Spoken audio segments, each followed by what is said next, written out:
नमस्कार दोस्तों, लक्ष्मी ट्यूटोरियल में आप सभी का स्वागत है। तो चलिए आज फिर मैंने वर्ल्ड ज्योग्राफी के कुछ प्रश्नों को तैयार किया है। शुरू करते हैं। फिर पहला प्रश्न है, कील नहर जलसंधि के संदर्भ में निम्न कथनों पर विचार करें।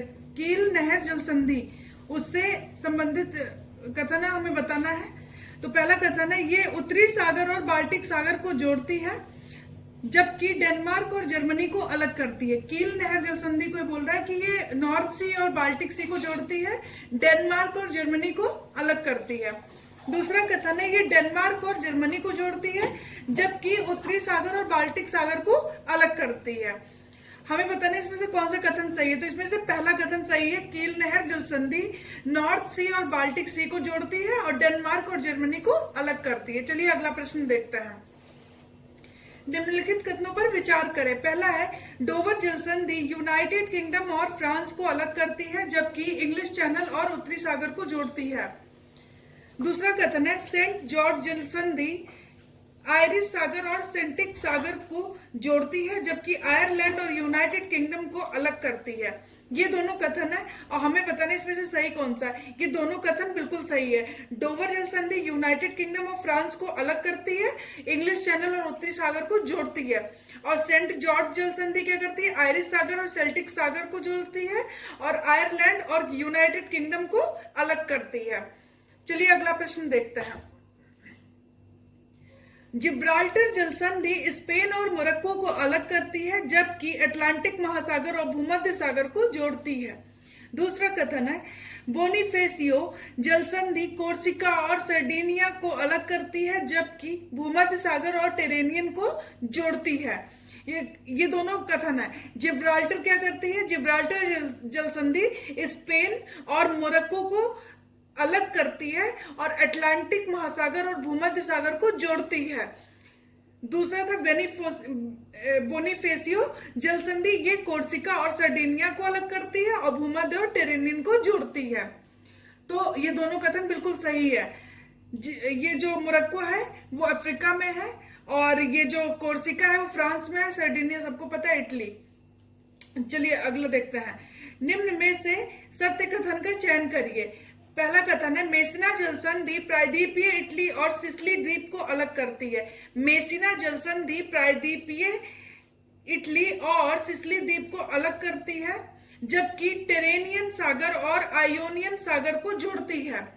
दूसरा कथन है, ओटरेंटो जलसंधि एड्रियाटिक सागर और एजियन सागर को जोड़ती है। ओटरेंटो जलसंधि एड्रियाटिक सागर और एजियन सागर को जोड़ती है जबकि इटली और ग्रीस को अलग करती है। ये दोनों कथन है, हमें बताना है कौन सा सही है। ये दोनों ही कथन बिल्कुल सही है, मेसिना जलसंधि और ओटरेंटो जलसंधि के संदर्भ में। और ये जो ग्रीस है वो अल्बानिया में है। तो ओटरेंटो जलसंधि क्या करती है, एड्रियाटिक और एजियन को जोड़ती है और इटली और ग्रीस को अलग करती है। चलिए अगला प्रश्न देखते हैं। भूमध्य सागर की कुंजी किसे कहा जाता है। भूमध्य सागर की कुंजी किसे कहा जाता है। दार्दनेस जलसंधि, जिब्राल्टर जलसंधि, बास्फोरस जलसंधि, मेसिना जलसंधि। तो जिब्राल्टर जलसंधि को ही भूमध्य सागर की कुंजी कहा जाता है। बाकी जो दार्दनेस बास्फोरस जलसंधि, मेसिना जलसंधि, इसके बारे में मेसिना मैंने बता ही दिया था और ये जो दार्दनेस और बास्फोरस इसके बारे में जान लेते हैं। दार्दनेस जलसंधि एजियन सी और मरमरा सी को जोड़ती है। बास्फोरस जलसंधि मरमरा और ब्लैक सी को जोड़ती है। और ये दोनों ही जलसंधियां, दार्दनेस और बास्फोरस जलसंधि, ये दोनों संधियां इस्तांबुल यानी यूरोपियन तुर्की और एशियन तुर्की को अलग करती हैं। चलिए अगला प्रश्न देखते हैं। निम्नलिखित में से असत्य कथन का चयन करें। असत्य कथन का चयन करना है। पहला है, कर्च जलसंधि अजो सागर और काला सागर को जोड़ती है। कर्च जलसंधि अजो और काला सागर को जोड़ती है जबकि क्रीमिया प्रायद्वीप और रशिया को अलग करती है। ये पहला कथन है। दूसरा है, कर्च जलसंधि अजो सागर और काला सागर को अलग करती है जबकि क्रीमिया और रशिया को जोड़ती है। तो इसमें से असत्य कथन का चयन करना था। ये दूसरा ही असत्य, पहला बिल्कुल सही है कि कर्च जलसंधि क्या करती है, अजो और काला सागर को जोड़ती है और क्रीमिया प्रायद्वीप और रशिया को अलग करती है। चलिए अगला प्रश्न देखते हैं। निम्नलिखित में से सत्य कथन का चयन करें। आइसलैंड एक ज्वालामुखी द्वीप है, इसे मध्यरात्रि का देश कहते हैं। दूसरा कथन है रिकजैविक विश्व की उत्तरतम राजधानी है। हमें बताना है कि इसमें से सत्य कथन कौन सा है। तो इसमें से दोनों ही सत्य है। आइसलैंड एक ज्वालामुखी द्वीप है, इसे मध्यरात्रि का देश कहते हैं। रिकजैविक विश्व की उत्तरतम राजधानी है। अच्छा, ये जो आइसलैंड है इसी की राजधानी है रिकजैविक, और ये विश्व की उत्तरतम राजधानी है। तो ये दोनों ही कथन बिल्कुल सही है। आइसलैंड जो है वो आर्कटिक वृत्त के साउथ में स्थित है, आर्कटिक वृत्त के दक्षिण में स्थित है आइसलैंड। चलिए अगला देखते हैं। हजारों झीलों का देश किसे कहते हैं? फिनलैंड, नॉर्वे, स्वीडन, रूस। हजारों झीलों का देश किसे कहते हैं? फिनलैंड, नॉर्वे, स्वीडन, रूस। तो हजारों झीलों का देश जो कहते हैं वो फिनलैंड को कहते हैं। अगला प्रश्न देखते हैं। पोलैंड का मैनचेस्टर कहा जाता है। पोलैंड का मैनचेस्टर कहा जाता है लॉस, बर्साओ, ब्रीमेन, हैम्बर्ग। तो ये जो लॉज है, लॉज को ही पोलैंड का मैनचेस्टर कहते हैं। और जो ये बरसाव है ये पोलैंड की राजधानी है। और ये यहाँ पे सूती वस्त्र उद्योग, बरसाव में सूती वस्त्र उद्योग का काफी विकास हुआ था। और इसके ही बरसाव के ही भार को कम करने के लिए नया शहर विकसित किया गया। ये लॉज है, नया शहर बनाया गया। और ये लॉज जो है जब से ये बना है तब से यहाँ पे सूती वस्त्र उद्योग का केंद्रीकरण शुरू हो गया। यहाँ से ये लॉज शहर है, पोलैंड का मैनचेस्टर कहा जाता है। और ये नया शहर बनाया गया है बरसाव के भार को कम करने के लिए। चलिए अगला प्रश्न देखते हैं। पोलैंड का मैनचेस्टर लॉज। निम्नलिखित में से सत्य कथन का चयन करें। पहला कथन है ओदर नदी पोलैंड और जर्मनी के बीच प्राकृतिक सीमा बनाती है। कह रहा है कि ओदर नदी पोलैंड और जर्मनी के बीच प्राकृतिक सीमा बनाती है। इस सीमा रेखा को हिंडरबर्ग कहते हैं, और इस सीमा रेखा को हिंडरबर्ग कहते हैं। दूसरा है विस्चुला नदी पोलैंड की नदी है तथा इसकी राजधानी बरसाव इसी नदी के किनारे अवस्थित है। विस्चुला नदी पोलैंड की नदी है और पोलैंड की जो राजधानी है बरसाव इसी के किनारे स्थित है। ये दूसरा कथन है और ये दोनों ही कथन बिल्कुल सही है। कभी पूछे कि पोलैंड और जर्मनी के बीच जो प्राकृतिक सीमा उसे क्या कहा जाता है, तो जैसे हिंडरबर्ग, तो उस सीमा को क्या बोलते हैं? हिंडरबर्ग। विस्चुला नदी पोलैंड की जो नदी है, विस्चुला नदी पोलैंड की नदी है और पोलैंड की राजधानी जो बरसाव है वो विस्चुला नदी के किनारे अवस्थित है। तो विस्चुला नदी के किनारे कौन सा राजधानी, किसकी राजधानी स्थित है? पोलैंड की राजधानी, और वो है बरसाव। चलिए अगला देखते हैं। निम्नलिखित पर विचार करें और सत्य कथन का चयन करें। पहला कथन है वेजर नदी के किनारे ब्रीमेन शहर अवस्थित है। वेजर नदी के किनारे ब्रीमेन शहर अवस्थित है जो कागज उद्योग के लिए प्रसिद्ध है। जो कागज उद्योग के लिए प्रसिद्ध है, यानी कि जो ये ब्रीमेन शहर है ये किसके लिए है? कागज उद्योग के लिए प्रसिद्ध है। पहला कथन है। दूसरा है एल्ब नदी के किनारे ड्रेसडेन शहर अवस्थित है जो कि चीनी मिट्टी के बर्तन के लिए प्रसिद्ध है। तो ड्रेसडेन शहर किस लिए? चीनी मिट्टी बर्तन के लिए प्रसिद्ध है। तीसरा कथन है बरसाव के भार को कम करने के लिए नया शहर लॉज बनाया गया। बरसाव किसकी राजधानी है? पोलैंड की, और इसके भार को कम करने के लिए नया शहर लॉज बनाया गया। यहाँ सूती वस्त्र उद्योग का विकेंद्रीकरण हुआ है। चौथा है एल्ब नदी के मुहाने पर हैम्बर्ग बंदरगाह है। हमें इसमें से सत्य कथन का चयन करना था और ये सभी कथन बिल्कुल सत्य हैं। चलिए अगला देखते हैं। बर्लिन किस नदी के किनारे स्थित है? बर्लिन किस नदी के किनारे स्थित है? एल्ब नदी, स्प्री नदी, विस्चुला नदी, ओदर नदी।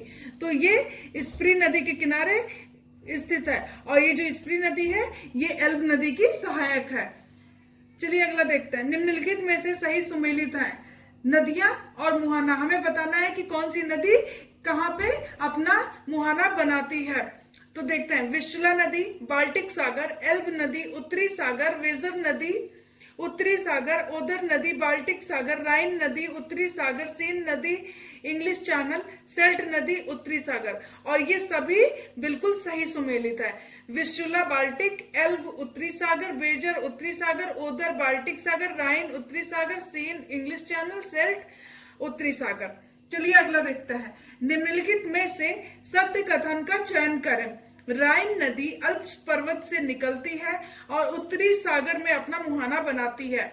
इसके एक तरफ वास्जेस पर्वत और दूसरी तरफ ब्लैक फॉरेस्ट पर्वत है।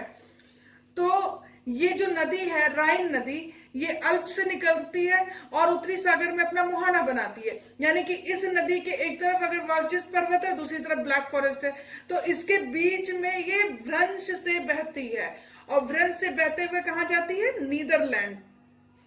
नीदरलैंड में जब ये पहुंचती है तो एक बंदरगाह है जिसे रॉटरडम कहते हैं, और ये जो रॉटरडम बंदरगाह है ये पूरे यूरोप का व्यस्ततम बंदरगाह है। तो ये रॉटरडम बंदरगाह किस नदी पर है? राइन नदी पर। और कहां पर है? नीदरलैंड में। तो चलिए अगला कथन देखते हैं। रॉटरडम बंदरगाह पूरे यूरोप का व्यस्ततम बंदरगाह है तथा राइन विश्व में सबसे व्यस्ततम जलमार्ग के लिए प्रसिद्ध है। और ये दोनों कथन बिल्कुल सही हैं।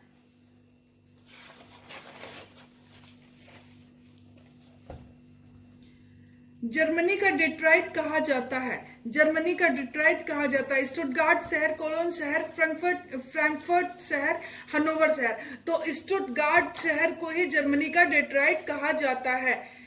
स्टुटगार्ट शहर को जर्मनी का डिट्रॉइट। जर्मनी का डिट्रॉइट मतलब यहाँ पर ऑटोमोबाइल का काफी विकास हुआ है। चलिए अगला देखते हैं।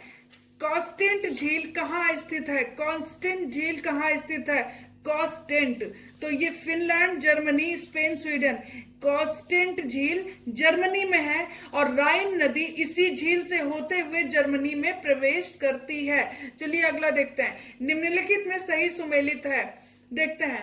पहला है फ्रैंकफर्ट ऑटोमोबाइल, पूपरताल शहर, ऊनी वस्त्र उद्योग, हनोवर धातु एवं रसायन, म्यूनिक धातु एवं रसायन, कोलोन लौह इस्पात।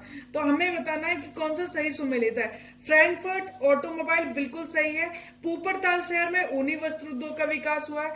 हनोवर में धातु एवं रसायन का, और कोलोन में लौह इस्पात। म्यूनिक ये पहला, दूसरा, तीसरा और चौथा सही है। म्यूनिक जो है वो म्यूनिक में धातु एवं रसायन नहीं, तो ये गलत है। बाकी पहला, दूसरा, तीसरा और पांचवा सही है। और जो म्यूनिक है वो जर्मनी का एक राज्य है, बावेरिया उसी की राजधानी है ये। अगला देखते हैं। निम्नलिखित में से सत्य कथन का चयन करें। पहला कथन है उत्तरी सागर का तटीय क्षेत्र डागर बैंक यह एक महाद्वीपीय मग्न तट का उदाहरण है, मत्स्य उत्पादन के लिए प्रसिद्ध है। उत्तरी सागर का जो तटीय क्षेत्र है वो डागर बैंक, ये एक मग्न तटीय महाद्वीपीय मग्न तट का उदाहरण है, मत्स्य उत्पादन के लिए प्रसिद्ध है। दूसरा है सेल्ट नदी के किनारे अंतवर्प शहर स्थित है। सेल्ट नदी के किनारे कौन सा शहर स्थित है? अंतवर्प, और यह हीरे की कटिंग और पॉलिशिंग का प्राचीन शहर है। तीसरा है रॉटरडम से एम्स्टर्डम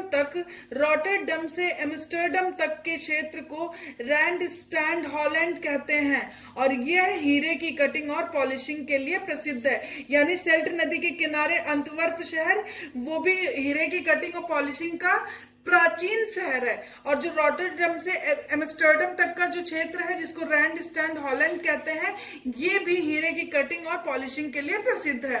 अगला है सीन नदी के किनारे पेरिस स्थित है और इस नदी के मुहाने पर ली हॉर्वे बंदरगाह है। तो ली हॉर्वे बंदरगाह किस नदी के मुहाने पर है? सीन नदी के। और सीन नदी के किनारे स्थित क्या है? पेरिस स्थित है। और पेरिस को इसे फ्रांस का हृदय स्थल भी कहते हैं। किसे? पेरिस को। यह सौंदर्य प्रसाधन के लिए प्रसिद्ध और इसे फैशन नगरी भी कहते हैं। और ये सभी कथन बिल्कुल सही हैं। तो उपरोक्त सभी। आज के लिए इतना ही। Thank you so much. अगर वीडियो अच्छा लगे तो लाइक और सब्सक्राइब करिए। Thank you.